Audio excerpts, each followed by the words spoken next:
On les a parfois appelés les neurones de l'empathie, les cellules mêmes qui nous connecteraient les uns aux autres. Mais au fond, que sait-on vraiment des neurones miroirs? Sont-ils la clé de notre humanité ou alors une de ces belles idées scientifiques qui s'est un peu emballée? Ce réflexe, tout simple, presque impossible à contrôler, c'est une porte d'entrée parfaite pour aborder l'idée du miroir neuronal. C'est notre cerveau qui réagit à ce que font les autres, souvent sans même qu'on y pense. C'est une expérience que finalement, tout le monde connaît bien. Bon, alors allons droit au but. La définition de base, c'est quoi? Un neurone miroir, c'est une sorte de cellule à double fonction. Elle s'active quand on fait une action, disons attraper un verre. Jusque-là, tout est normal. Mais, et c'est là que ça devient fascinant, elle s'active de la même manière quand on regarde quelqu'un d'autre attraper ce même verre. C'est comme si notre cerveau simulait l'action juste en la regardant.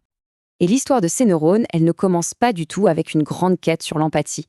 Non, elle commence par un pur hasard, un de ces moments eureka qui peuvent complètement changer le cours de la science. On est en Italie au début des années 90. Une équipe de chercheurs étudie le cerveau de singes macaques pour comprendre quels neurones s'activent pour contrôler les mouvements de la main. Et là, c'est la surprise totale. Un des chercheurs attrape un fruit et dans le cerveau du singe qui ne fait que regarder, un neurone moteur s'allume. C'était complètement inattendu. Pour le dire simplement, l'expérience est limpide. Étape 1, le singe attrape une cacahuète, un de ses neurones moteurs s'active. Logique. Étape 2, un humain attrape la même cacahuète devant le singe qui reste immobile. Et là, surprise, c'est le même neurone qui s'active à nouveau. Le cerveau du singe ne se contente pas de voir, il revit l'action de l'intérieur. C'est vraiment l'essence de l'effet miroir. Inutile de dire que cette découverte a provoqué une véritable onde de choc. D'un coup, on pensait tenir une explication biologique à notre capacité à nous connecter les uns aux autres, à comprendre ce que les autres font, et peut-être même ce qu'ils ressentent. Les implications semblaient vertigineuses. Comment apprend-on par imitation? Eh bien, c'est le cerveau qui s'entraîne en regardant. Comment on devine les intentions de quelqu'un? On simule son action pour en comprendre le but. Et l'empathie, c'est notre cerveau qui reflète les expressions des autres et qui nous fait ressentir une émotion similaire. D'un coup, les neurones miroirs sont devenus la réponse potentielle à d'immenses questions sur l'être humain. Tout ça a donné naissance à ce qu'on a appelé la théorie de la simulation. L'idée, c'est que pour comprendre ce qui se passe dans la tête de quelqu'un d'autre, notre cerveau ne se lance pas dans de grands raisonnements abstraits. Non, il simule.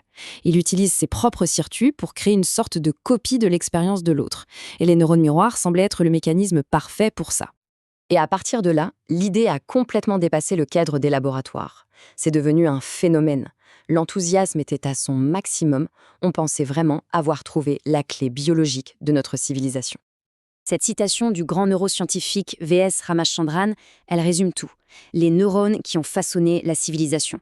On ne parlait plus seulement de singes et de cacahuètes, on parlait de l'art, de la culture, du langage, bref, de tout ce qui nous rend humains. L'espoir était absolument immense. Alors, concrètement, comment ça marcherait? Pour l'apprentissage, c'est assez intuitif, voir quelqu'un faire, c'est déjà commencer à s'entraîner soi-même dans sa tête. Pour l'empathie, voir un visage sourire active les neurones liés à notre propre sourire et donc à l'émotion de joie. Et pour le langage, une théorie fascinante a émergé, et si la parole venait d'un système de gestes et que les neurones miroirs avaient fait le pont entre le geste et sa signification. Sauf qu'en science, les histoires un peu trop belles sont rarement toute l'histoire. Une fois l'excitation de départ retombée, les chercheurs ont commencé à se poser des questions un peu plus piquantes, et le miroir si parfait a commencé à montrer quelques fissures. Le premier gros problème, il est technique. Chez le singe, on peut implanter une électrode et observer l'activité d'un seul neurone. C'est d'une précision chirurgicale. Chez l'humain, évidemment, on ne peut pas faire ça. On utilise l'imagerie cérébrale, comme l'IRMF. Le souci, c'est que l'IRMF, c'est un peu comme regarder une ville de nuit depuis un satellite. On voit les lumières des quartiers, mais on ne sait pas ce que fait chaque personne dans chaque maison. On observe des régions entières, pas des neurones individuels. Le débat autour de l'autisme est un très bon exemple. L'idée d'un miroir brisé était séduisante. Elle suggérait que les difficultés d'interaction sociale pouvaient venir d'un système miroir qui fonctionnerait mal. C'était simple, ça semblait logique, mais voilà, de nombreuses études comparant l'activité cérébrale n'ont trouvé aucune différence claire entre les personnes autistes et neurotypiques dans ces zones. Aujourd'hui, cette théorie est très controversée. Et puis, il y a un autre problème, un paradoxe tout simple qui met à mal la théorie de la simulation. Pensons-y un instant. Le souci, il est là. Pour qu'une interaction fonctionne, si quelqu'un lance une balle, il faut que l'autre se prépare à l'attraper, pas à la lancer aussi. Un système qui ne ferait que refléter l'action de l'autre serait en fait un handicap. Ça créerait des interférences. La simple imitation ne suffit donc pas à expliquer la complexité de nos échanges. Alors, où en est-on aujourd'hui? Est-ce qu'il faut tout jeter? Surtout pas. L'histoire des neurones miroirs est en fait un magnifique exemple de la science en marche. Une idée géniale qui est testée, critiquée et qui se raffine avec le temps. C'est la grande question qui anime le débat scientifique maintenant.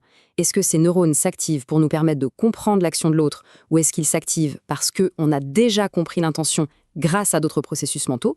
C'est le fameux problème de l'œuf et de la poule, version neurosciences. Du coup, la vision actuelle est beaucoup plus nuancée. Oui, les neurones miroirs existent, c'est un fait. Mais ce ne sont pas la solution miracle. Ils font partie de réseaux cérébraux bien plus vastes et complexes. Le grand enthousiasme à des débuts a fait place à une approche plus prudente qui reconnaît que comprendre les autres est un processus incroyablement riche et multifactoriel. Au final, ce qu'il faut peut-être retenir, c'est ça. L'histoire des neurones miroirs n'est pas l'histoire d'une erreur. C'est l'histoire d'une idée tellement puissante qu'elle a forcé la science à affiner ses méthodes et ses théories pour mieux la comprendre.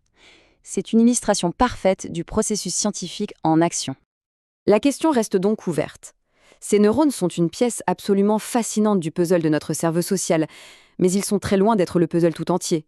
Le miroir est bien là, mais ce qu'il nous renvoie est bien plus complexe et peut-être bien plus mystérieux qu'on ne l'avait imaginé.